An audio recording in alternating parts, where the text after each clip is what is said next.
que não saia daqui. Eu sou a Manola e hoje eu tô com a atriz e apresentadora Mariade Moraes. Maria, muito obrigada por estar aqui. Muito obrigada pelo convite, é um prazer estar aqui.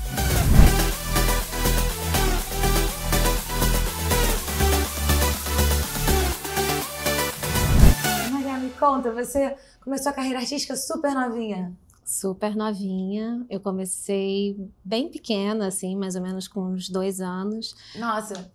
Fazendo comerciais e tal, mas não deu muito certo porque eu não sabia me comportar em sets de filmagem e tudo. E parei, minha mãe parou de me levar e com 10 anos eu me firmei, assim, fazendo teatro na escola e tal. Comecei a me interessar de novo por esse universo e aí comecei e fluiu.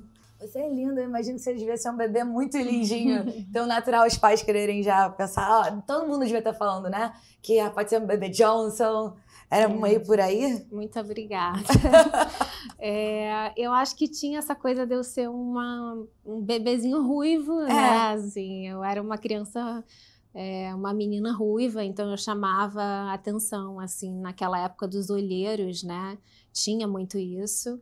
E foi assim que tudo começou mesmo, assim, uma pessoa me viu na rua e falou, você devia ser atriz e tal, não sei o quê.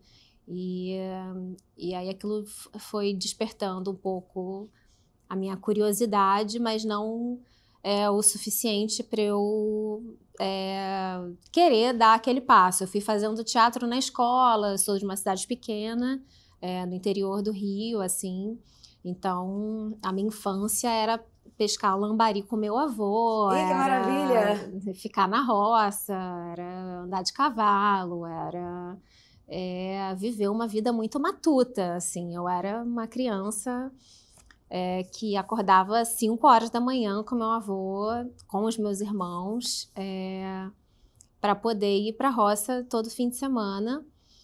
E, ao mesmo tempo, eu fazia teatro na minha escola, que era um privilégio muito grande, porque na minha cidade era muito pequena, mas eu tinha uma professora de teatro, que era a Tia São, eu tenho contato com ela até hoje, Tia São.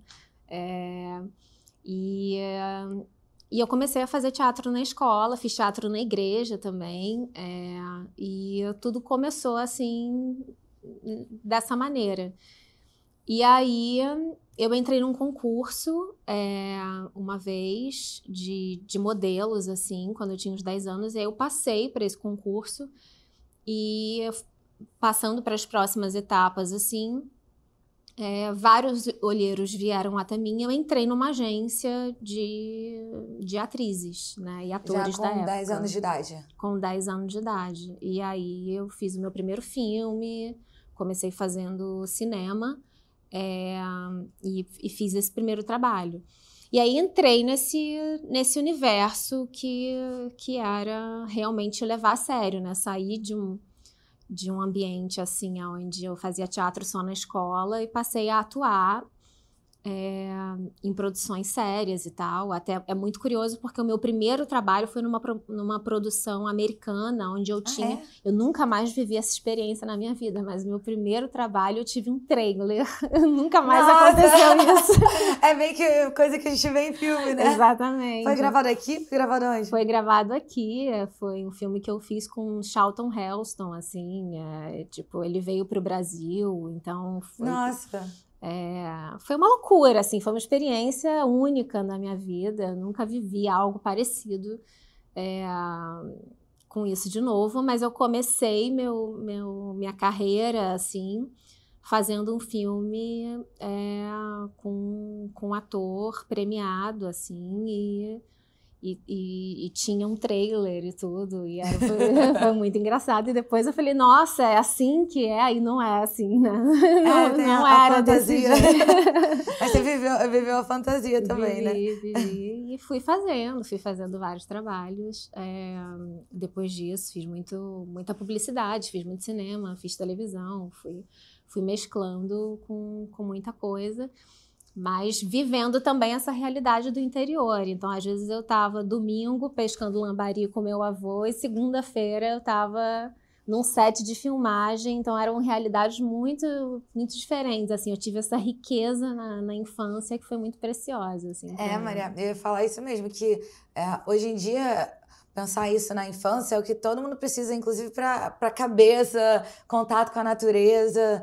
Acho que a gente ter essa vivência na vida como um todo, mas principalmente muito novo, deve fazer a gente se conectar com a natureza de uma forma diferente. E não só, assim, com a natureza, mas eu penetrava em universos muito diferentes, assim, ao mesmo tempo que eu estava vivendo uma vida que era a minha vida, era a minha realidade, que era uma vida muito matuta, né? Eu estava num set de publicidade com pessoas completamente diferentes de mim, então a pessoa que estava responsável por cuidar de mim era uma pessoa...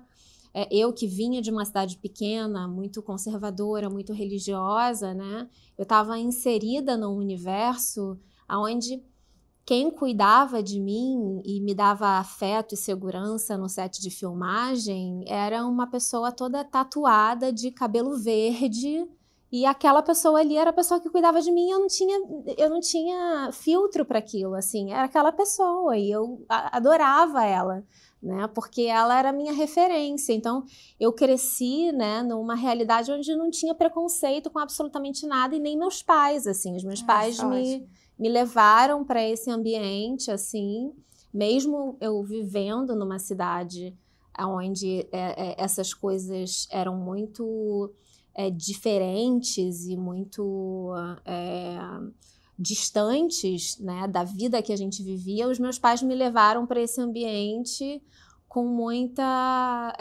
naturalidade, assim. Então eu penetrava nesses universos, e para minha vida interior aquilo foi muito precioso. E até como atriz, assim, de eu ter tido essa liberdade de penetrar em todos esses universos na minha primeira infância ali, e de coração aberto, de mente aberta, e poder receber aquilo tudo sem preconceito nenhum, e realmente penetrar nisso tudo, porque eu estava vivendo aquelas realidades, aquilo ali fazia tudo parte da minha vida, né? Então era muito legal. Nossa, é mesmo, Maria. E para a atora, essa questão do você se permitir olhar o outro sem pré-definições, estar lá inteiro, faz toda a diferença, né? Total, assim. Então, e viver isso, assim, tão nova, eu acho que foi decisivo para eu me tornar quem eu sou, assim. Eu, sem dúvidas, ter vivido isso na minha infância foi fundamental. Como é que você conciliava a vida meio que normal de criança com as gravações? Olha, por conta de escola, não sei como é que deve ter regras também de tempos. A minha escola, assim, em Itaperuna, minha escola era super compreensiva em relação a isso, então eles apoiavam muito essa questão de eu trabalhar. Então eu vivia fazendo segunda chamada, sabe? Às vezes eu precisava, por causa de um comercial, eu voltava a segunda chamada e eles abriam uma exceção, porque eu batia, tipo assim, vou fazer minha segunda chamada. Naquela época, às vezes eu estava voltando do Rio para minha cidade, eu chegava na minha cidade, já tinha um telefonema falando que eu tinha passado num teste, que eu precisaria voltar no dia seguinte, já tinha um fax com texto do que eu ia... Você passava fax, né? Não era e-mail, eu nem lembro nada dessa época. Então, eu já teria que voltar, e a segunda chamada que eu ia fazer no dia seguinte... eu tinha que ligar do Rio avisando que eu não ia conseguir fazer, que eu ia precisar fazer outro dia. Então eu tive uma escola que foi assim extremamente gentil nesse processo de construção da minha carreira, assim. Eles abraçaram a sua eles causa, abraçaram sonharam total. junto. Eu sou muito grata. Caminhar, que foi essa escola que eu estudei do CA até a 8ª série. Caminhar. Caminhar. E existe essa escola até hoje, é uma escola maravilhosa. E onde eu fiz teatro. E eles abraçaram total, assim. Então eles eram muito gentis. nesse sentido de apoiar e abraçar mesmo o que dava para fazer. Tinham coisas que não davam para fazer, mas no que dava para ser feito, eles apoiavam, assim. Pelo que você está falando, a Caminhar, ela valorizava muito a arte. Valorizava. Porque você falou que era um diferencial, né? Não era todas as escolas que têm teatro. A minha mesmo nem tinha teatro, teve em algum momento. Então, acho que faz parte do core de valores dele, talvez, apoiar uma artista, né? Sim, com certeza. E tinha um agravante da distância, né? Isso não tinha me ocorrido quando eu perguntei. Então, assim, nem é uma coisa que dava para você terminar a aula e dar lá um pulinho, né? Tinha que vir para o Rio de Janeiro. Quase 6 horas de viagem. Então, assim, é longe, né? Uhum. Era 6 horas de viagem? Caramba! Quase 6. Então, era trampo, assim. Foi uma dedicação. É mesmo. Como é que você se via em relação à maturidade nessa época? Eu digo isso porque eu criança também fazia aula de canto, aula de teatro, e eu era muito agitada, assim, eu não conseguia, tipo, sabe, eu não conseguia ficar lá no momento presente. Então, eu fui me lançar como cantora já bem mais velha, e eu acho muito por falta de maturidade mesmo, sabe? Meu processo foi longo. Uhum. Então, como é que foi isso pra você? Em que sentido, assim? Por exemplo, você falou que com 2 anos você tinha um temperamento que impossibilitava você conseguir dar continuidade àquilo, que é natural, que você era literalmente um bebê. Muito pequena. Só que 10 anos também é novinho, tipo, pra você era tranquilo, tipo assim, você levava... Eu queria entender, né, como você, como criança, como é que você via essa experiência, sabe? Se você via como... Qual o olhar que você via? Se você via como era fácil para você ter essa disciplina, você via como uma boa brincadeira, então te encantava ver cada coisa nova. Eu queria entender meio esse seu olhar, sabe? Eu acho que eu tenho um temperamento que me ajudava, assim, nesse sentido. Eu sou tímida, assim. Ao mesmo tempo, eu acho que eu sempre fui uma criança muito observadora. Então, os trabalhos que eu fazia, assim, eu tinha uma conexão com a direção, sabe? Por ser atriz, a minha conexão ela ia muito com quem estava me dirigindo e o que era para eu fazer, sabe? Assim, o que aquela cena pedia de mim. Então, para eu penetrar naquele universo, assim, eu tinha uma facilidade, eu acho que natural, de penetrar em universos, assim. Então, você já era observadora? Eu tinha uma inclinação, assim, que está comigo até hoje, na verdade. Uma pessoa me conta uma história, me diz alguma coisa. Se eu leio uma poesia, eu penetro, assim, nas coisas e com uma certa... sensibilidade. Talvez seja um pouco minha sensibilidade. Então, quando eu era criança, eu era uma criança extremamente sensível, extremamente calada também, assim. No meu local de trabalho eu falava muito pouco também, eu era mais de ficar observando, então isso ajudava na minha disciplina, isso me ajudava a ficar mais atenta ao que aquele ambiente, aquilo podia se traduzir como uma maturidade, mas era um pouco de sensibilidade misturado com uma melancolia também. Acho que eu fui uma criança meio melancólica também, vai ser um pouco disso. Tudo um pouco misturado que me ajudava a ser meio comportada, assim, sabe?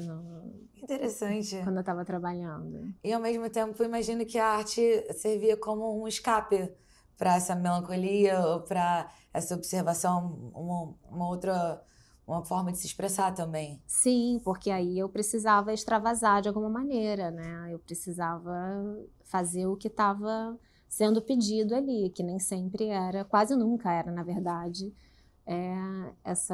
parecido com quem eu realmente era. Era uma outra coisa. O que espero quando escalam uma criança ruiva, não escalam para ela ser geralmente essa menina quieta, né? Ah, é uma valente, né? Tipo, é uma menina, né? Uma pulsão de vida e de rebeldia, de várias outras coisas. Então, é onde eu acabava extravasando essa outra camada que também existe em mim, né? Nossa, eu adorei saber isso. Teve algum personagem que te marcou mais? Algum momento da sua carreira imagino que tem vários momentos na sua carreira que a gente vê como um turning point, uma coisa que te botou em outro lugar. Olha, eu acho que Malhação me colocou num outro lugar, assim. Eu acho que quando eu fiz Malhação, que foi em 2008, eu senti que eu estava comunicando, assim, de um outro lugar e também o carinho das pessoas foi uma coisa que eu vivi essa experiência de uma outra forma. Malhação naquela época de 2008 era uma das melhores fases da Malhação, não foi, não? Foi muito legal, foi incrível viver essa experiência, assim, fazer parte daquele trabalho foi maravilhoso. Isso, assim, eu tô falando de forma em todas as camadas, né? De forma midiática, de forma do reconhecimento das pessoas, viver uma experiência com o público também, assim. Mas eu também tenho trabalhos no cinema que eu não vivi essa experiência com o público, mas eu vivi artisticamente, né? Que foram extremamente preciosas também para mim, mas que o público não conhece porque os filmes que eu faço são em festivais, as pessoas não têm tanto contato. Então, são experiências mais solitárias nesse sentido. Você acaba tendo a experiência ali com o público do festival, mas e é maravilhoso, né? Eu adoro o festival, mas que artisticamente foram experiências também muito preciosas. Eu fiz um filme chamado Eu Só e Nada Mais, dirigido pelo Dodô Só e Nada... Pode falar de novo? Eu Só e Nada Mais. Eu Só e Nada Mais. Que foi dirigido pelo Dodô Azevedo. E foi um filme que me levou para lugares artisticamente assim muito muito desafiadores e muito também assim preciosos, que eu pude experienciar, sabe? A gente chegou a lugares muito interessantes nesse trabalho. Através da sua... Como é que foi seu personagem? Qual aspecto? Esse filme, ele fala... É como se fosse um documentário fictício, né? Ele conta a história de um homem que leva a mulher dele para a Europa para poder... Ela tem um distúrbio de personalidade e ele tenta levar nessa viagem para a Europa. Ele é uma tentativa desse homem de melhorar esse distúrbio de personalidade que ela tem. É uma disfunção onde ela apresenta várias personalidades diferentes. E aí o filme mostra todas essas personalidades dessa mulher aparecendo. Então, é um filme onde eu faço várias personagens. Nossa! Entendeu? Então, a gente experienciou coisas muito interessantes. Foi uma experiência muito intensa, foi um trabalho muito intenso, mas foi também muito uma onda, né? De fazer. Nossa, imagina! Eu tenho alguns filmes, né, que tratam esse transtorno de personalidade, e inclusive um com... Nossa, esqueci o nome dele, mas o que fez o Homem-Aranha agora há Tom pouco. Holland. Tom Holland. Você viu esse filme? Essa Não. série? Ele fazia exatamente esse personagem. E o interessante é porque você tinha que, ao mesmo tempo, ser todas essas personagens e pegar a essência de por que cada uma faz sentido para aquela mulher, não é?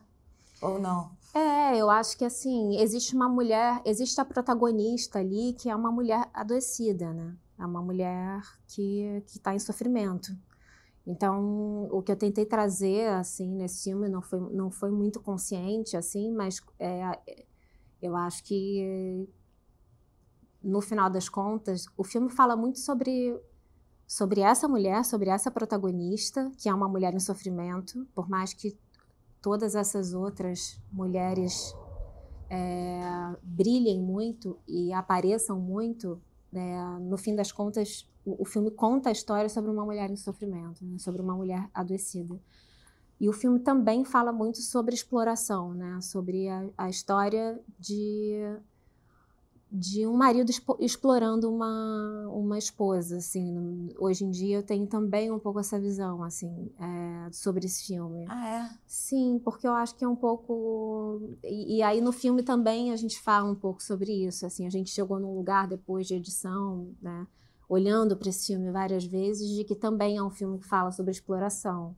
Então é interessante também nesse lugar. Filmes muitas vezes têm vida própria, né? A gente vai fazendo filme e ele vai contando pra gente a que veio também. Que você falou que esse homem ele levou ela pra Europa para supostamente ajudá-la. Mas talvez... Mas ele filmou tudo enquanto tudo acontecia. Então a gente entra num debate filosófico depois, né? De será que todo filme é uma exploração? Será que... E aí a gente entra... porque ele filmou ele fazendo isso. Então, enfim, é uma... E no filme tudo isso é falado, senão não posso dar mais spoiler do que isso. Agora que eu pensei, se ele filmou ele indo lá ajudar a mulher, de repente era mais pra mostrar ele como ele é. Ele é nobre e... Sim. Onde é que a gente vê esse filme? Boa pergunta. Posso perguntar pro meu diretor onde que vocês podem assistir esse filme. Vou atrás disso. Porque o cinema independente é maravilhoso, né? E acho que cada vez mais a gente tem que ver os festivais, participar de festival é incrível, mas acho que as pessoas ainda sabem pouco dos festivais que tem no Brasil, né? Sim, eu fui recentemente no Festival de Tiradentes, eu estava com um filme lá, O Chá de Alice, que foi uma das minhas melhores amigas que dirigiu, a Simone Spoladori. Esse foi o primeiro filme que a gente fez juntas, a gente já fez 2 filmes juntas. E o Festival de Tiradentes, por exemplo, é um festival maravilhoso, né? A gente assiste os filmes e aí tem uma sala e é tudo muito perto, assim. Então você assiste um filme, você pode ir depois, você sobe um morrinho e aí tem uma sala de debates ali em cima onde o diretor está falando sobre o outro filme que você acabou de ver ou que você viu na véspera. Então tem toda uma dinâmica ali, um sistema que funciona muito, assim. O Festival Tiradentes, quando eu fui, eu falei, meu Deus, eu quero vir nesse festival todo ano, porque é uma cidade onde o festival se concentra no centrinho ali da cidade, você pode assistir os filmes que você quiser, e você atravessa a rua, você está com o diretor ouvindo o debate, conversando sobre o filme, você volta... numa outra rua, na praça, tem um outro filme passando, depois tem... Então, assim, é muito funcional, né? E tem o Festival do Rio, que é outro esquema, né? Que é maravilhoso também, mas aí você já tem que pegar um carro, Como é que funciona o Festival do Rio? Já são em várias salas diferentes, mas você não é que nem Tiradentes, onde você atravessa só a rua. Entendi, né? Não é concentrada. Não é tão... É uma cidade grande, né? Fazendo um festival. Esse lugar de debate, todos os festivais têm? Ou foi uma coisa também, um diferencial dos Tiradentes? Não, os festivais, geralmente, depois do filme, não sei se todos os festivais têm. Todo mundo. Mas, geralmente, os festivais, eles costumam ter costumam ser um lugar aberto para que possa ter essa troca de conhecimento, né? É um lugar de troca de conhecimento entre diretores de fotografia, atrizes, atores, a galera que faz parte da feitura do filme, né, geralmente conversa assim, com o público. E onde é que as pessoas conseguem se informar mais sobre os festivais que estão acontecendo? Às vezes está acontecendo na sua cidade e você não está sabendo. Eu acho que hoje em dia com rede social, assim, a melhor coisa a se fazer é seguir os festivais que existem, né, procurar saber quais festivais existem no seu país, né, no seu estado, e aí se informar, buscar conhecer e prestigiar se for possível, né? E como é que surgiu a Cieleve na sua vida? A Cieleve. A Cieleve, ela é uma plataforma, né, de autoconhecimento que eu, Fernanda Souza, que é uma grande amiga, e a Eduarda Porto, que também é uma grande amiga, a gente se comprometeu um belo dia de que a gente ia ter essa plataforma juntas. A gente não sabia como a gente ia dar início a esse projeto. Isso foi primeiro um acordo entre amigas de que vamos fazer uma... Foi casualmente? Vocês estavam saindo para jantar e aí surgiu não foi num jantar, mas foi de forma casual, assim. Foi meio que um pacto de amor, sabe? Somos 3 amigas e vamos colocar algo a serviço no mundo direcionado para o autoconhecimento, assim. E aí surgiu a Cieleve. Eu e Fernanda somos colaboradoras no sentido de apresentar, fazer os vídeos e tudo mais, mas a Eduarda, sem ela nada disso teria acontecido, porque a história da Cieleve está totalmente conectada com o fato da Duda ter feito uma imersão minha e aí ter apresentado para a Fernanda o meu trabalho. Eu já conhecia a Fernanda há muito tempo, mas são essas pontes, né, essas conexões mágicas que vão acontecendo na vida. Então, como é que foi essa imersão sua? Não sei se eu entendi. Então, eu tenho um trabalho, eu já faço um trabalho de imersão há muitos anos já, direcionado para autoconhecimento. Eu vi aqui que você já se aprofunda em autoconhecimento há 10 anos. Isso. Então, vamos começar daí. Tá. Como é que surgiu esse interesse e como é que surgiu esses seus estudos sobre autoconhecimento e me conta dessa imersão? Eu sempre fui muito assim, né, muito observadora, muito assim, por que as coisas são assim, por que eu sou assim, né? Questionadora também. Eu funciono desse jeito, por que eu reajo assim, por que eu reajo, não tô agindo, por que eu tô... E aí essas perguntas vão me levando para estudos, né, porque eu fui estudar sobre tudo isso. Porque você já se botou num olhar com um distanciamento, né? Porque as pessoas sequer, muitas vezes, não conseguem nem fazer isso, né? De reparar que eu tô reagindo e não agindo. Então, você já conseguiu se auto-observar para se questionar essas coisas. Eu consegui fazer esse movimento de observação mesmo, né? Porque para isso você precisa ter uma auto-observação, assim, uma autoconsciência. E eu comecei a me observar muito criança, mas eu tenho uma base religiosa ali da minha vida, eu venho de uma criação muito religiosa dos meus avós, que são católicos, então eu tenho o berço católico e eu acho que a religião, ela te leva para um lugar de contemplação e de auto-observação, sabe?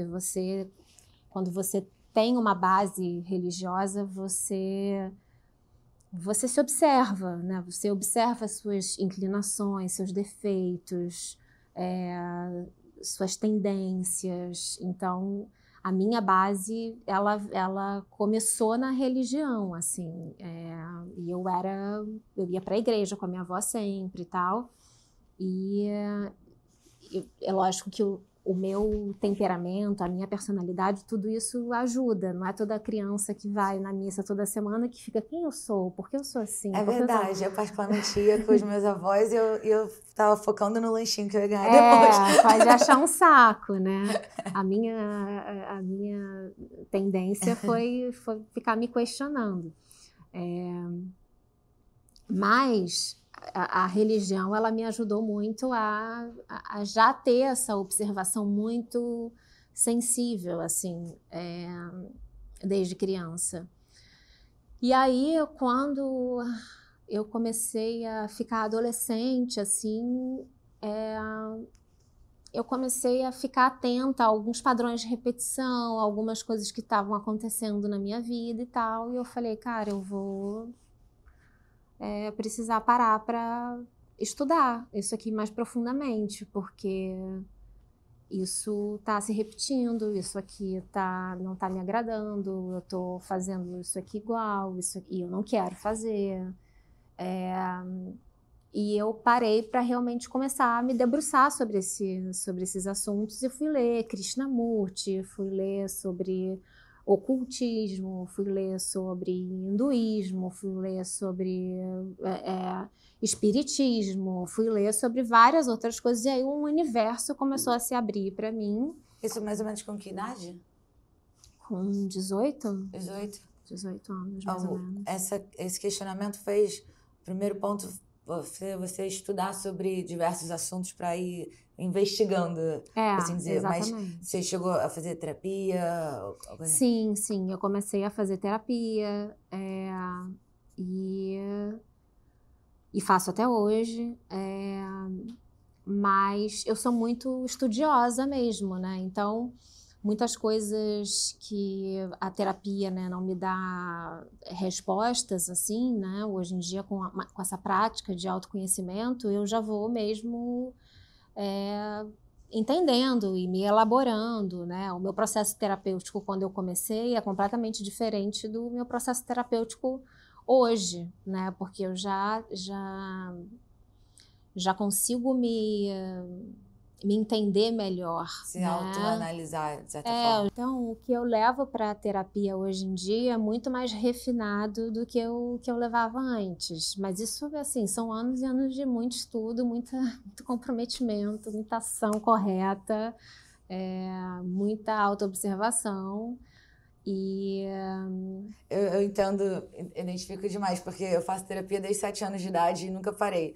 E, tipo, eu nunca tive, só no máximo quando o terapeuta tirava férias. Só que depois de um tempo, fazer psicanálise, fiquei 20, fiquei 15 anos com a mesma pessoa. Só que aí chegou um ponto que não estava resolvendo. Aí eu fui procurar outra abordagem. E mesmo nessa abordagem, aí eu fui procurar estudos disso, estudo daquilo, porque a terapia é importante, mas não tira o lugar de, tipo, você ter que investigar por conta própria, né? E buscar você outras... tem sede de você, né? Você tá se buscando, assim, não só naquele lugar ali com a terapia.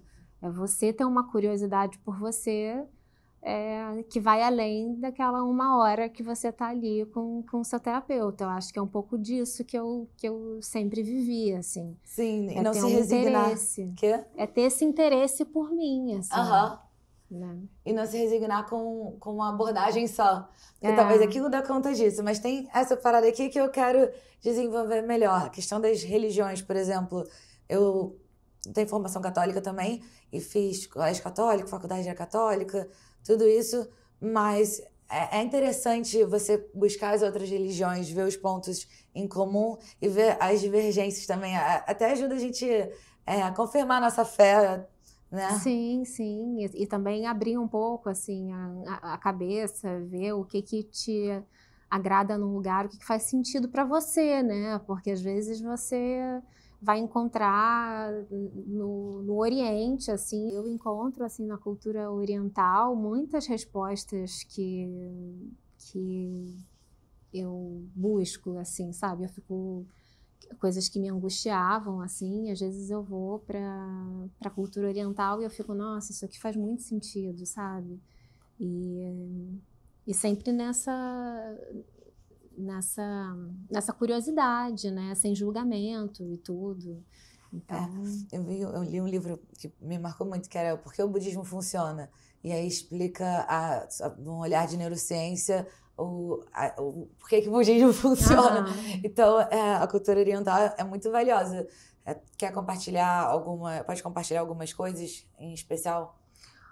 Olha, eu acho que é muito interessante, assim, a gente ir para um lugar onde eles não... Por exemplo, você vai para a África, né? Eles nem consideram Freud, né? Então você já vai para um lugar que é completamente diferente isso é tudo muito novo para a gente, né? A psicanálise, a terapia. Então eles abordam tudo de uma forma completamente diferente.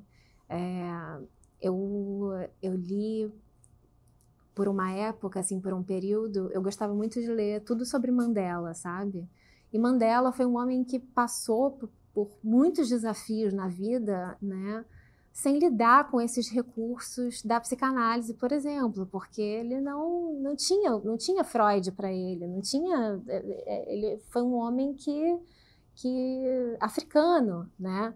Então, se a gente para poder olhar para o Oriente, assim, a gente tem uma riqueza tão grande que eles podem oferecer de recursos lúdicos, de recursos como a dança, de recursos como de formas de resiliência mesmo, assim, de uma riqueza tão absurda, porque quando a gente pensa no Oriente, a gente vai pensar só ou na Índia, né, ou no Japão e tal, e a gente esquece do Oriente e da África mesmo, sabe?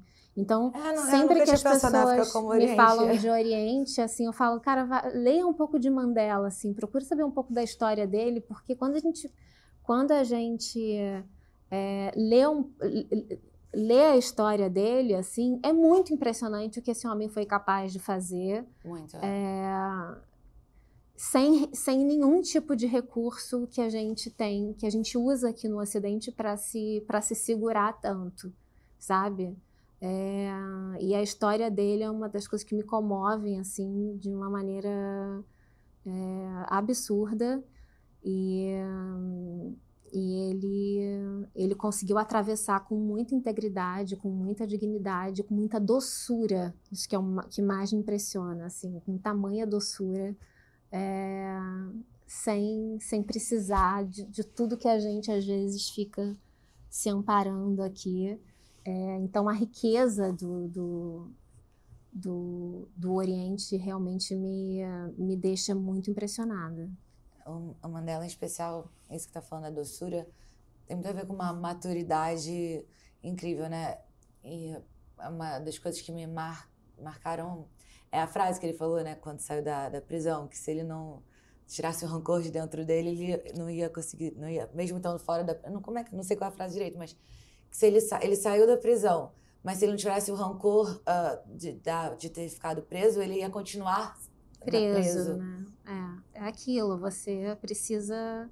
Não adianta você sair do lugar e o lugar não sair de você, né?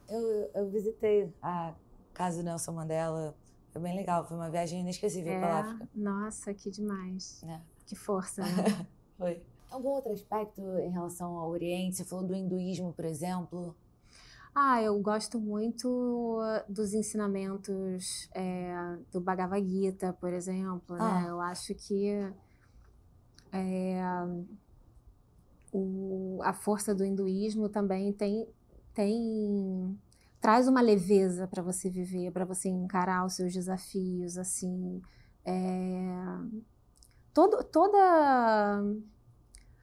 a cultura indiana, assim, né? Você olha para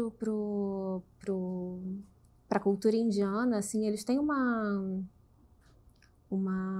doçura também, sabe? E uma resiliência de viver e os ensinamentos, assim, do budismo, do hinduísmo, eles conversam muito, assim. Eu acho que traz uma leveza muito grande na hora da gente encarar esses desafios. Assim, o próprio budismo fala que a vida é sofrimento, né? É a primeira frase, a vida é sofrimento. Então a gente já precisa se resignar, né, diante dessa nobre verdade, assim. E eu não acho que o hinduísmo ele vá muito distante disso, sabe? Porque é só uma forma leve, né? São ensinamentos muito sagrados, né? Muito, muito fortes e muito profundos, assim, da gente atravessar essa jornada que é viver, né? E sem se amparar também em ferramentas psicológicas, sabe? Eu acho que é um pouco disso, eu acho que o Oriente tem um pouco disso. não existem muitas, eles não colocam muitas ferramentas, assim, eles são mais, como é que eu posso dizer? Existe muita poesia em tudo que eles falam, existe muita beleza em tudo que eles falam, mas, ao mesmo tempo,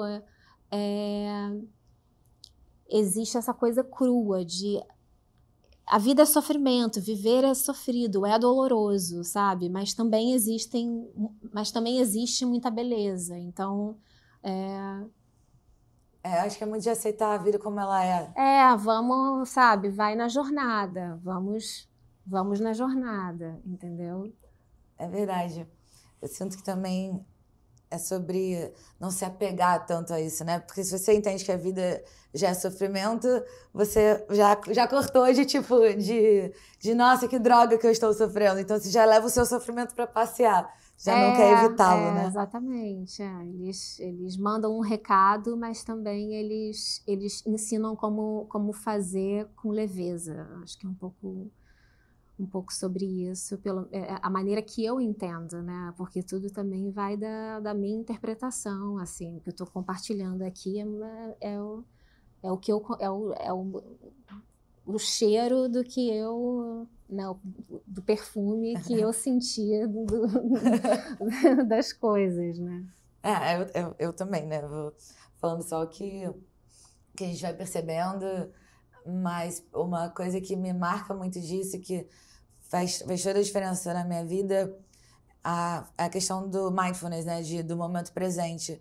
Eu acho que essa leveza que eles trazem é muito de aceitar aquilo que é e viver o que você está vivendo naquele momento. Eu não vou saber falar o nome, Thich Nhat Hanh, mas tinha um monge que fez uns livros, eu li todos eles na pandemia, me fez muito bem, que era uma coletânea de livros, pequenininho. Um era como comer, o outro era como andar, como sentar, como dormir. Tipo, coisas muito básicas. E eram poesiazinhas, frasezinhas. E, nossa, aquilo foi me dando uma paz. E todos eles tinham a mesma essência, que é quando andar, ande, sinta um passo de cada vez. Quando dormir, de fato, durma. Quando sentar, sente-se, tipo, sinta. Coisas básicas que trazem leveza para a vida e que acho que é muito fácil passar despercebido e tomar como óbvio. Só que a falta de consciência disso, eu acho que faz a gente se apegar em ansiedades descabidas também. Sim, é muita falta de presença, né? A gente vive numa falta de presença absurda e constante.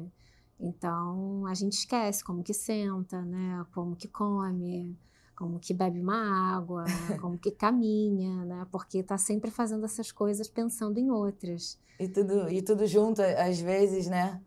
O de comer foi um dos que eu mais gostei, porque além de fato, quando comer, come, mas ele detalhou mais. Ele falou de quando a gente está com a comida na nossa frente, da gente pensar em todas as mãos que aquela comida passou até chegar na sua mesa. Ele falou sobre que, sim, você deve comer com pessoas, mas que ninguém devia falar nada. Que devia apenas olhar um para o outro e sorrir. Eu achei, imagina que lindo, tá numa refeição e só... É um momento sagrado, né? Fazer daquele momento uma coisa sagrada mesmo. Agradecer, né? Por todo mundo que fez aquele alimento chegar até você. Mas ter um respeito ali, né? Ter um silêncio e um respeito pelo alimento. 100% o respeito. E ele ainda vai na questão de quando a gente bota a comida na boca, da gente sentir as texturas, sentir os sabores. E eu acho assim que se a pessoa faz isso, já resolve muito problema na vida, sabe? Porque você não come com ansiedade, você não tá lá vendo TV ou resolvendo coisa no celular. Muito difícil se você tá pensando em todas as mãos que passaram até ali, você já faz escolhas diferentes do que vai estar no seu prato. Sim, com certeza. E se você se permite sentir todos os sabores, todas as texturas, já acho que fica difícil também você comer mais do que você devia, ou talvez até comer menos do que você devia, sabe? É uma coisa que já faz você ouvir o seu corpo melhor. Com certeza. Isso é a presença. A presença é uma coisa muito sagrada, né? Assim, então, ela gera muitos benefícios em todos os sentidos. Assim, quando a gente está na nossa sagrada presença, praticamente não existe medo, né? Não existe ansiedade, não existe mais nada além do que está acontecendo agora. O que está acontecendo agora? Agora a gente está aqui conversando sobre presença, né? Não existe mais problema nenhum no mundo. É verdade. Então, a presença realmente, se a gente conseguisse, né? A gente medita para isso, inclusive, né? A gente medita para conseguir estar presente. Se a gente conseguisse exercitar a presença o tempo todo, a gente não precisaria ficar sentado meditando, e a gente medita para conseguir estar numa presença constante. Olha, eu não tinha pensado por esse aspecto. Então, a meditação, você acha que está fazendo aquele momento, mas o benefício de fazer aquela meditação naqueles momentos é você conseguir implementar em outros momentos da sua vida. Não só isso, mas a gente medita para conseguir estar presente até na própria meditação, né? Quando a gente está parado, em silêncio, meditando, é para a gente silenciar e conseguir simplesmente respirar, né? E estar em contato com aquele sagrado instante. A gente consegue isso raríssimas vezes, só que quando a gente consegue, né, respirar nessa sagrada presença, uma sensação assim de bem-estar tão grande que aquilo ali sustenta o nosso ser assim, por muito tempo, assim, pelo menos às vezes que eu consegui respirar por 1 segundo ou até menos que 1 segundo na minha sagrada presença, foi a melhor brisa de amor que eu já senti na minha vida. Então, sustenta o meu ser até eu conseguir sentir aquilo ali de novo. Mas se a gente conseguisse estar cada vez mais presente, né, um com o outro e sem ansiedades e tudo mais, a necessidade da gente ficar meditando não seria tanta, porque a gente precisaria, a gente não seria tão ansioso, a gente não seria tão estressado, a gente não seria tão cheio dessas más inclinações, né? Que a gente está cheio. E a espiritualidade vai muito nesse lugar. Eu acho que isso é uma das coisas que várias religiões têm em comum, esse momento de contemplação, de silêncio. A gente vê isso em inúmeras religiões, né? Sim. A contemplação e o ficar em silêncio é muito... As pessoas muitas vezes pararam de fazer isso, né? Sim. A gente está acostumado a ter um estímulo constante. Então, chegar e se permitir parar e ficar existindo um pouquinho parece ensurdecedor às vezes para algumas pessoas, né? Você medita há muito tempo? Você medita com frequência? Eu medito há muitos anos já. Hoje em dia eu medito bem menos do que eu gostaria. Eu já tive épocas de estar muito disciplinada com a minha meditação, mas eu ainda medito mais do que a maioria das pessoas, eu acho. Quem quer começar a meditar? Quais são Tem vários mitos, né, que as pessoas pensam e que acho que trava elas de experimentar meditar. Pode falar um pouquinho disso? Eu acho que as pessoas têm um certo pavor de simplesmente sentarem e ficarem em silêncio em contato com a respiração delas, assim, porque meditar é basicamente isso. Você não precisa de um tapetinho de yoga, você não precisa ouvir um mantra, você não precisa estar num lugar perfeito, você não precisa estar vendo o pôr do sol, você não precisa estar... sabe, num lugar sem barulho, você não precisa estar, você só precisa sentar, ficar em silêncio e entrar em contato com a sua respiração, assim, basicamente é isso. E sem também ficar com a necessidade de cortar os pensamentos, né?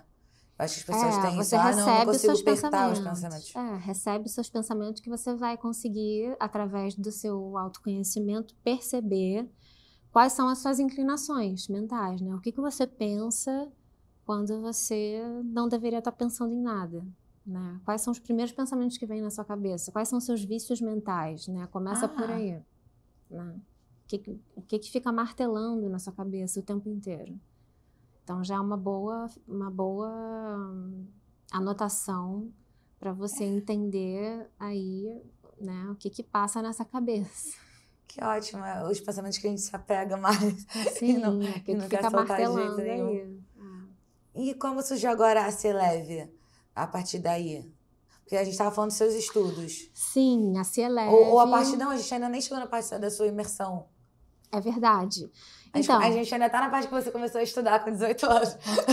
Aí eu comecei a me aprofundar muito nesses assuntos e comecei a fazer várias formações em terapias alternativas, terapias energéticas, e fui acumulando conhecimento. E fazia essas formações para mim.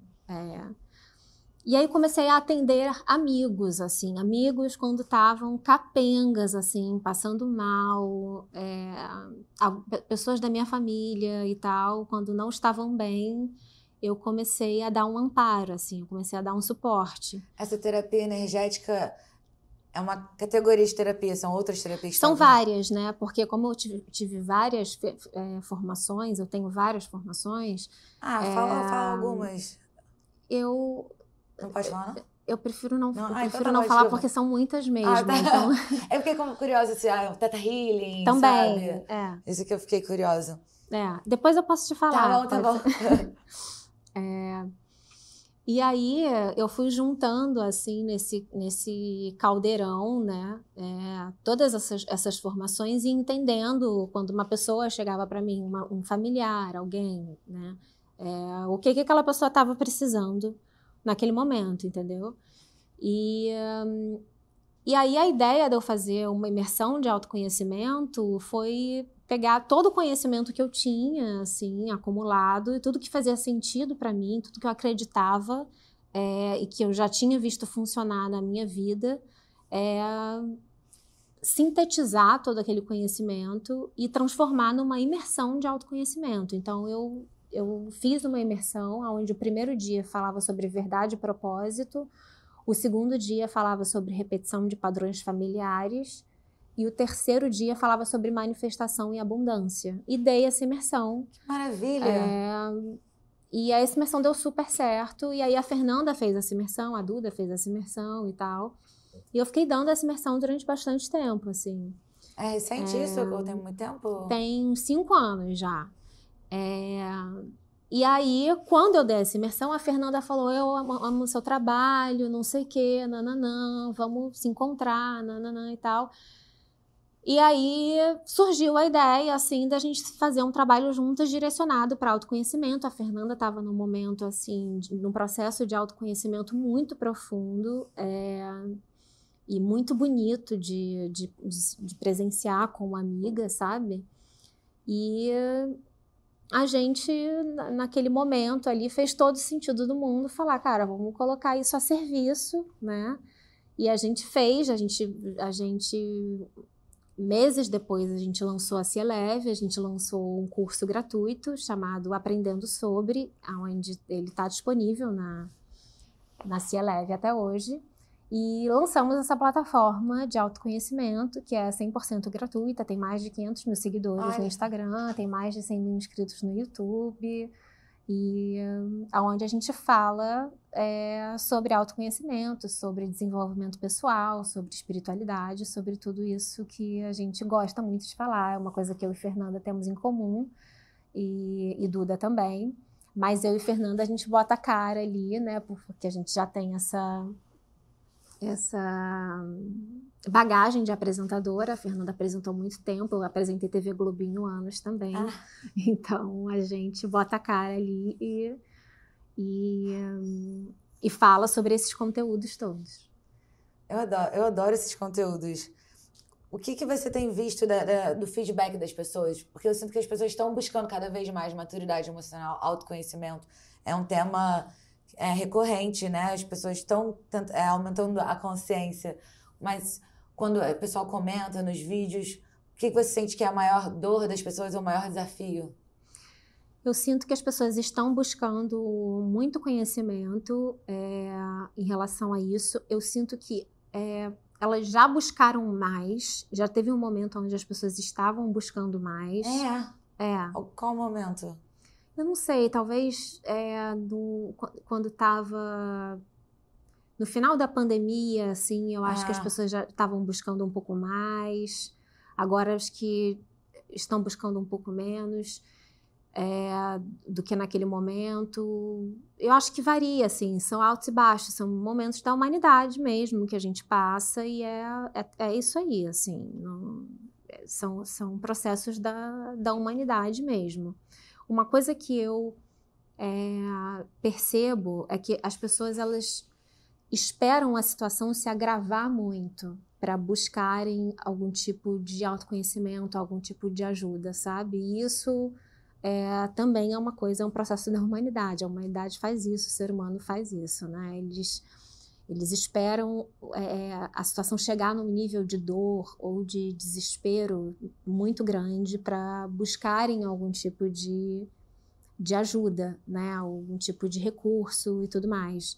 Então, o canal da Cieleve, ele existe exatamente para isso, para a gente poder ampliar esse tipo de conhecimento, né? Para a gente poder passar muito conhecimento adiante e dar esse tipo de retorno para as pessoas, como um serviço mesmo, e ser uma rede de amparo ali, 100% gratuito para que as pessoas, no momento de desespero, no momento de muita dificuldade, tenham ali uma série de vídeos onde elas possam, de alguma maneira, buscar um conhecimento que possa ajudá-las, entende? Mas o retorno é muito positivo, assim, o que a gente recebe em relação a Cieleve é só amor, assim, é só muito carinho, muita gratidão. É um trabalho que só me dá alegria, só me dá muito afeto, muita conexão com as pessoas. Então, eu só tenho a agradecer a ter colocado essa filha no mundo. Imagino, porque tá emanando amor, né? Compartilhar esses conhecimentos é um ato de amor. Então, acho que é natural que vocês recebam amor através daí também. Quando a gente está já nesse momento de desespero, fica mais difícil trabalhar. Ou talvez seja um portal que faz uma mudança de chave na cabeça das pessoas. Eu acho que podem ser essas duas coisas. Eu acho que pode ficar mais difícil de trabalhar, porque a pessoa também está numa frequência de muito agravamento, né? Mas também pode acontecer da pessoa estar tão desesperada que a única coisa que resta fazer é mudar radicalmente, né? É dar aquele passo. Então, podem acontecer tem essas duas, né, esses dois cenários. Existem vários outros cenários também, mas geralmente são esses dois que se apresentam, assim. Sobre autoconhecimento, tem alguns exercícios práticos que a gente já pode fazer desde agora? Eu acho que esse que eu falei da meditação é um excelente exercício, sabe? De você observar seus pensamentos, seus vícios mentais, porque o nosso padrão mental, ele diz muito de como está a nossa vida, de como estão os nossos relacionamentos, né? A saúde dos nossos relacionamentos, ela também está muito conectada com a saúde dos nossos pensamentos. Então, se você senta, você fica em silêncio, e você começa a reparar em quais são os seus pensamentos quando você não deveria estar pensando em nada, né? Quando você silencia e você se dá conta de que pensamentos são esses, né? Qual a qualidade desses pensamentos, né? Provavelmente a qualidade desses pensamentos vai ressoar com a qualidade dos seus relacionamentos também. Então, é importante não só falar, meu pensamento é relacionado a isso ou aquilo, mas qual é a qualidade desses pensamentos, entende? Qualidade no sentido de qual sentimento que vem são junto pensamentos agitados, são estressados, são Ah. angustiantes, ou são leves, são calmos, são engraçados, são prósperos, entende? A qualidade dos nossos pensamentos é muito parecida com a qualidade da maneira que a gente se relaciona. Então, se eu tô agitada, se eu tô estressada, né? Se quando eu sento para meditar, eu tô estressada, o que passa na minha cabeça é muito estressante, e alguém interrompe a minha meditação, eu já vou levantar aqui, né? Já vou ser interrompida aqui, cheia de raiva. Eu nunca me esqueço de uma vez que eu estava numa fase extremamente desafiadora da minha vida, assim, e eu estava morando com a minha avó na época, e meu filho estava na minha casa com 3 amigos brincando, e estava rolando um eclipse. Naquela época eu estava querendo meditar em todos os eclipses, não sei o quê. Aí minha avó me pedindo uma coisa, meu filho com os amigos brincando, aquela agitação de criança em casa e tal, e o meu irmão me ligando no telefone, e tudo que eu queria era parar para meditar no meu eclipse. E aí eu entendi, eu falei assim, gente, não é para eu meditar nesse eclipse, o que eu preciso fazer é viver a minha realidade. O que a vida está pedindo aqui para mim é, querida, acorda que você tem um monte de coisa para fazer e esse eclipse não vai dar para você meditar. Esse eclipse o que você tem é um monte de coisas, você está sendo demandada. Seu eclipse está aqui. Seu eclipse está aqui, está acontecendo, você está eclipsada já.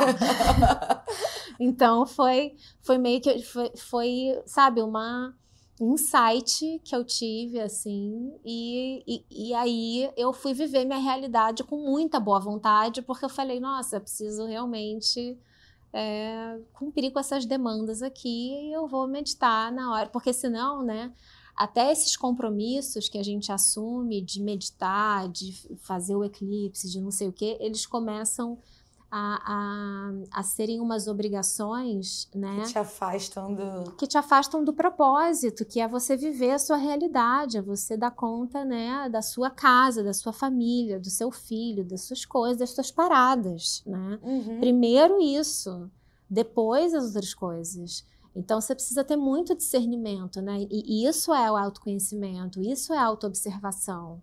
Então, por isso observar a qualidade dos seus pensamentos, porque provavelmente naquele dia, né, se alguém me interrompesse durante a minha meditação, eu ia estar que nem uma onça brava, né? Porque eu queria meditar. Então, a saída ali não era meditar, a saída ali era simplesmente viver, né? Nossa, Maria, eu amei isso. Fez todo sentido pra mim. Porque às vezes a gente tá nisso, não, eu vou fazer isso, eu vou fazer aquilo, se sentindo super espiritualizada com a validação das atividades que você acha que te tornariam espiritualizado. Sim. E na verdade você... Bom, isso é importante, claro, mas tem situações que, poxa, você tá aqui com uma ótima oportunidade de trabalhar isso.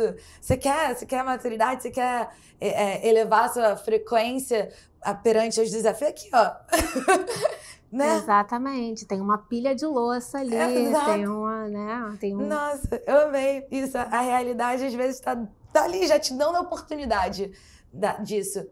Uma vez eu tava fazendo uma imersão era yoga, mas também ensinava sobre respiração, e eram uns 4 dias cada dia, só que não era um retiro, era algumas 4 horas todo dia. O seu é um retiro? Não, era online. Era online? Aí eram uns 4 horas todo dia. Aí o último dia, ou penúltimo dia, eles falaram da importância da família e de ter um momento presente com a família e de ter um lugar de não julgamento com a família. Porque às vezes, né, as pessoas com quem a gente tem mais intimidade, a gente separa o nosso pior para elas. Ou já, como tem muitas experiências anteriores, acontece um fato e já dá o peso de tudo que aconteceu antes, coisa que se fosse para um estranho, a gente traria mais leveza aquilo. E eles falaram super sobre essa importância e eu gostei muito. Aí, no dia seguinte, eles estavam meio que referendo que a gente estava virando uma família, então a gente iria almoçar todo mundo junto. E, cara, no dia seguinte eu pensei, vou almoçar com minha família, sabe? não voltei mais. Você foi pra sua família, eu fui pra minha família. Eu pensei, cara, eu perdi o aniversário do meu namorado pra fazer essa imersão.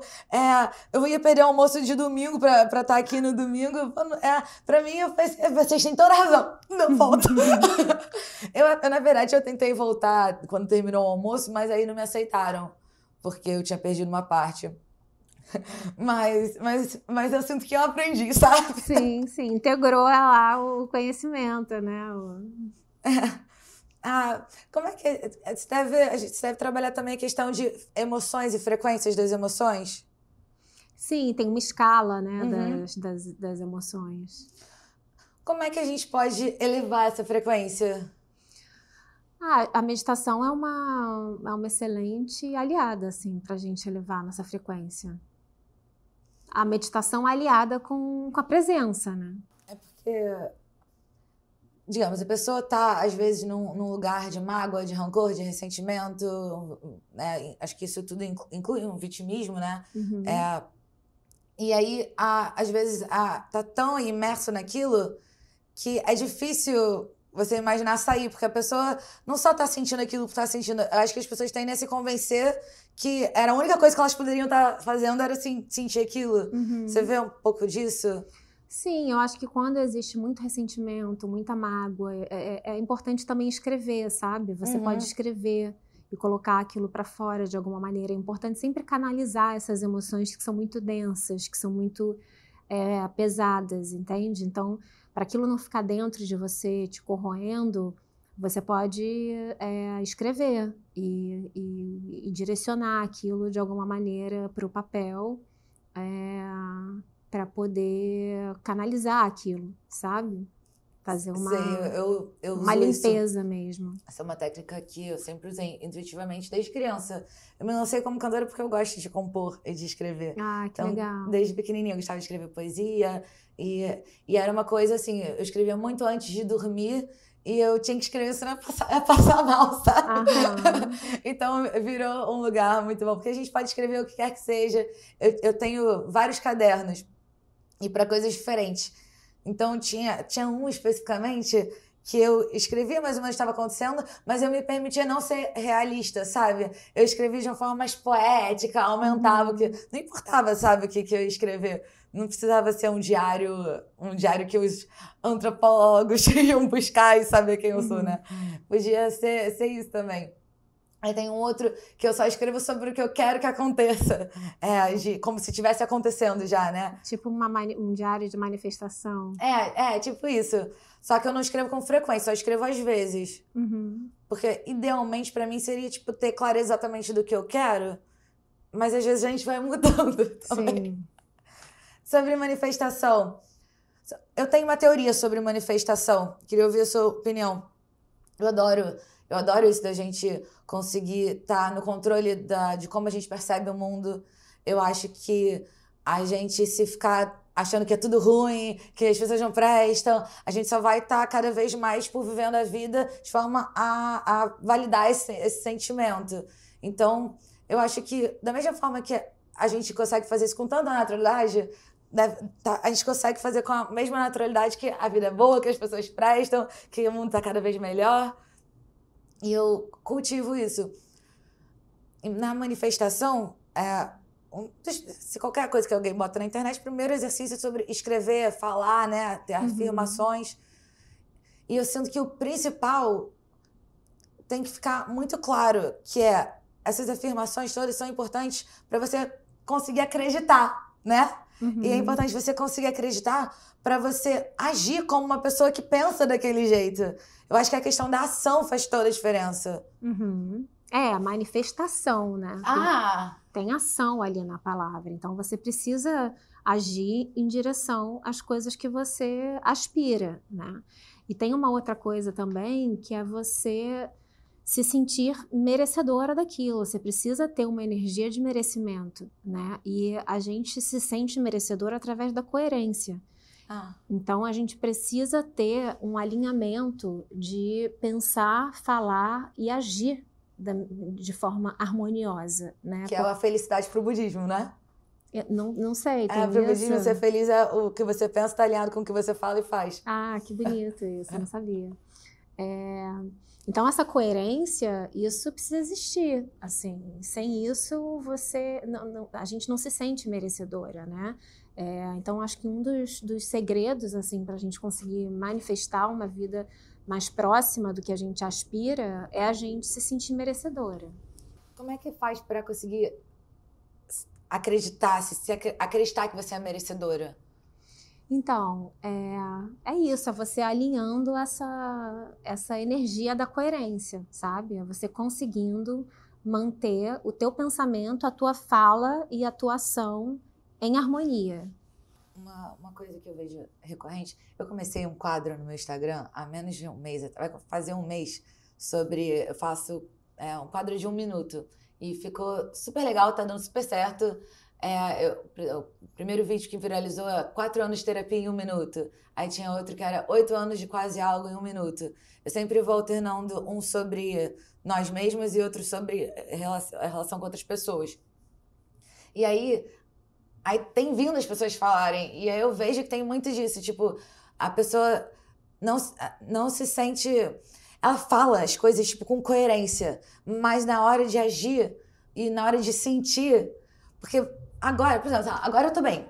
Por exemplo, uma pessoa teve um término e ela conseguiu ver propósito no término, que ela já tá desalinhada com aquela pessoa e que o que vai vir depois é muito melhor e que ela tá preparada para essa próxima etapa.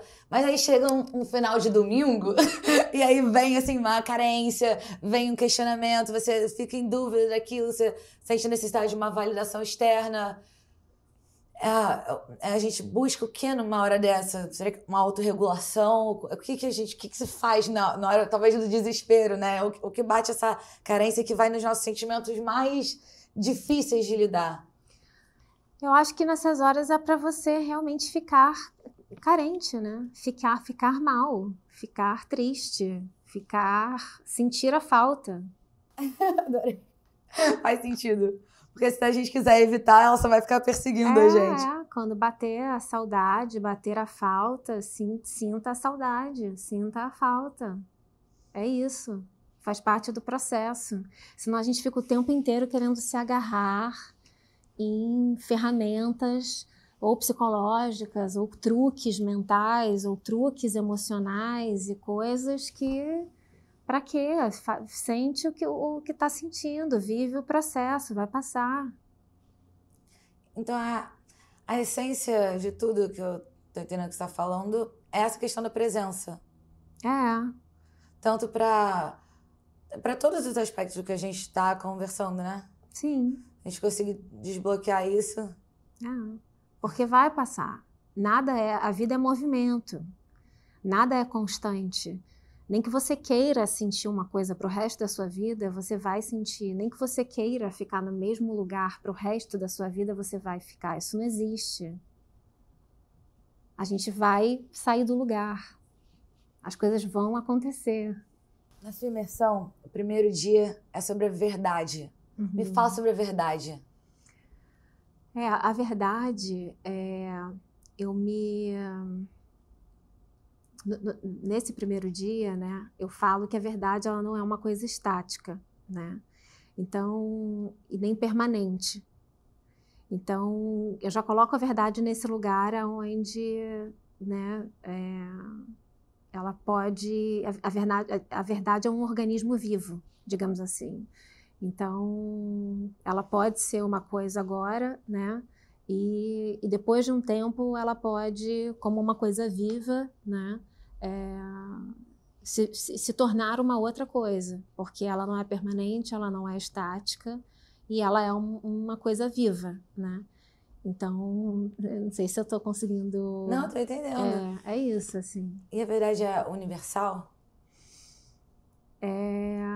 Não, a verdade ela não para mim, né? Ela pode ser a minha verdade e para você ela pode ser, elas podem conversar, né? Quando a gente fala sobre a verdade, né? Com a verdade com o V maiúsculo, né? Aí a gente está colocando a verdade como uma entidade, né? Como se fosse uma coisa sagrada. Então outras pessoas podem encontrar nessa verdade de V maiúsculo a mesma verdade. Digamos assim. Faz todo sentido. E para as relações de mãe e filha, como é que você vê essa dinâmica? Em que sentido? Por exemplo, no Se é Leve, eu vejo que tem vários vídeos sobre essa dinâmica de relação mãe e filha. Eu acho que é uma relação que tem um peso emocional maior do que as outras. A relação, né, família é uma coisa que é um assunto que eu gosto muito de estudar, porque a família ela é uma condição, né? Ninguém nasce sem família. Todo mundo que nasce no planeta Terra vem Com a família embutida. com a família embutida. Então, só por isso eu já fico, Curioso. que coisa, né? A gente já vem de uma família, né? Todo mundo tem aí uma mãe, né? Isso me gera uma curiosidade, assim. Então, relações familiares são extremamente complexas,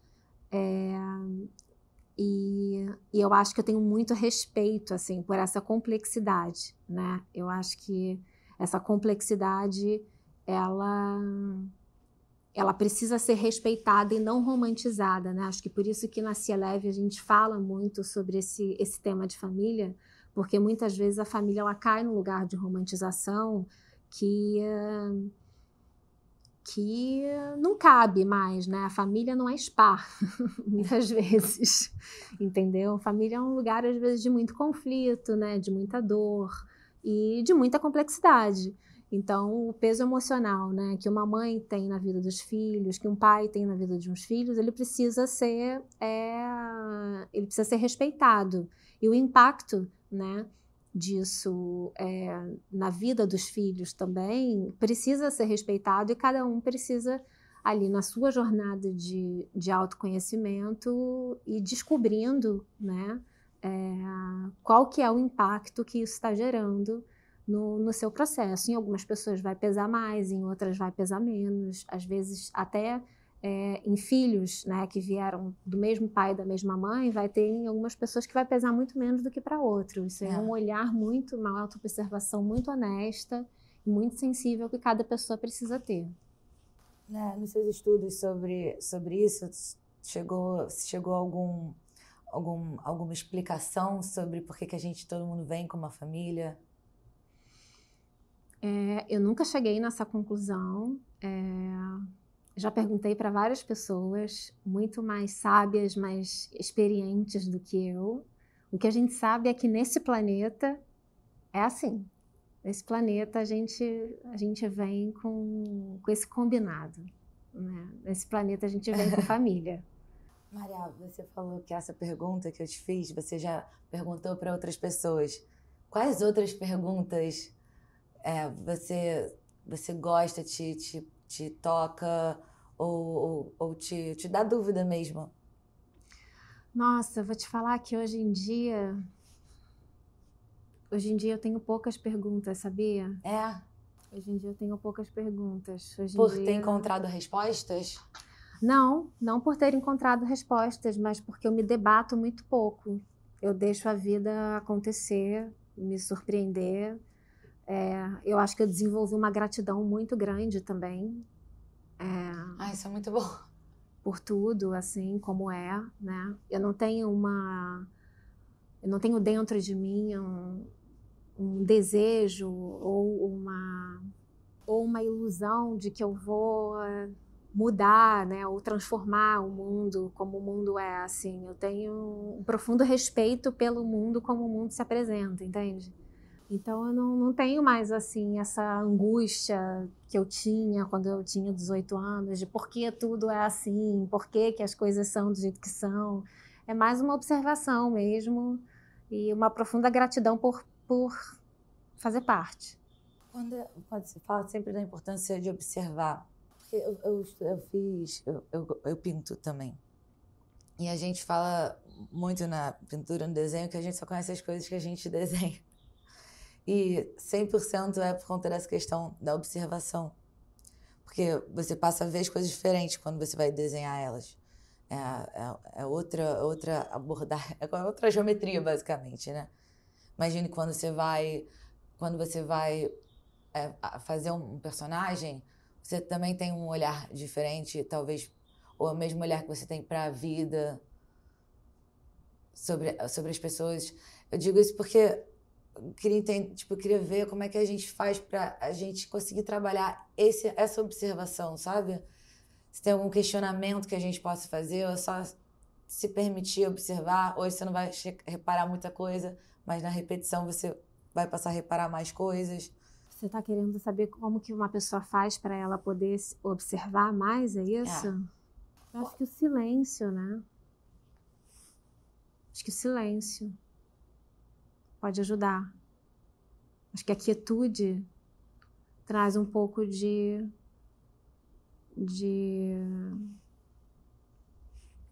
ajuda um pouco, né, a pessoa a observar mais. Então, talvez o silêncio seja um aliado, assim, para quem quer observar mais. Quando as pessoas querem começar esse processo de autoconhecimento, tem algo que você vê que é mais recorrente entre elas? Eu acho que a dor. A dor? Eu acho que quando uma pessoa sofre uma dor muito profunda, ela acaba indo para um processo de autoconhecimento pela dor. Você falou, quando você estava falando do relacionamento com os pais, você falou também da questão da jornada. Então acaba que não é uma jornada familiar, é uma jornada individual. Uhum. Então não cabe a gente querer que o outro mude.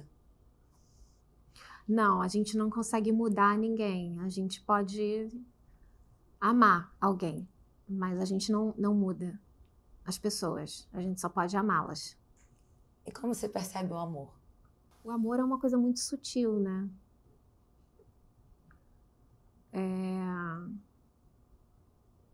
Eu acho que o amor é uma coisa que se manifesta quando a gente, às vezes, já perdeu todas as esperanças e o amor, ele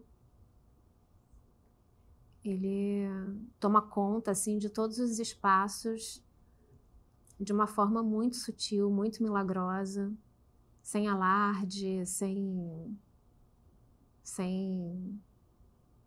Ele vai, né? Ele vai encontrando os espaços, assim, e faz uma geometria aonde ele encontra o lugar dele, assim, com uma perfeição sem igual, né? O amor é uma energia soberana, assim. Uma coisa muito interessante que eu entendi é que você, já desde pequena, soube ver uma qualidade muito boa sua, que é a da observação, e construiu toda uma vida em torno desse, tipo, encontrou esse propósito, né? Conseguiu canalizar isso para sua arte, conseguiu canalizar isso para ajudar as pessoas. Como é que você percebe esse processo da gente encontrar o nosso propósito? Ou por que estamos aqui? A gente tem vários propósitos, assim, né? A gente não se limita a um propósito só, assim. É muito difícil uma pessoa ter um propósito só. A gente tem vários propósitos.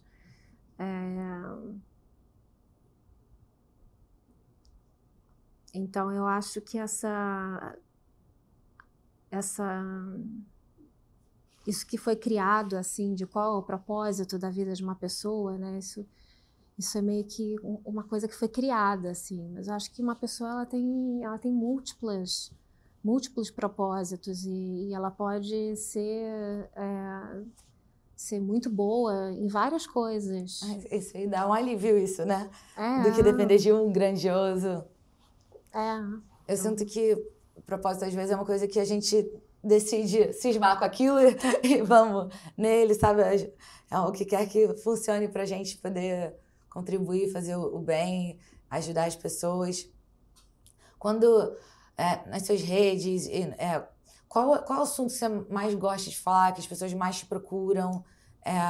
Algum aspecto em especial nos seus estudos, algo que está te interessando mais recentemente? Eu acho que as pessoas me procuram muito nas redes para falarem delas mesmas, assim, para desabafarem, sabe? É uma troca muito, muito interessante, assim. Eu compartilho, geralmente, fotos minhas lá dando close E quando eu abro uma caixinha de perguntas, as pessoas sempre compartilham angústias e coisas assim, para que eu possa, de alguma maneira, falar um insight ou algo que elas estejam ali compartilhando, querendo saber o que eu falaria para elas. É uma troca mais nesse sentido. Elas veem você um lugar de acolhimento. Acho que sim. Teve alguma história que mais te marcou? Muitas. Conta pra gente. Muitas histórias me marcam. Tem muitas pessoas que realmente, assim, não vou falar uma especificamente porque todas têm um pouco isso em comum, assim, mas pessoas realmente conseguindo ter força de mudarem radicalmente, assim, a vida delas, né, por terem feito uma imersão, sabe? Por terem tido contato com o meu trabalho e tudo. E a partir daquele conhecimento, né? A partir de uma coisa que nutriu o mundo interior delas, elas conseguiram dar um passo que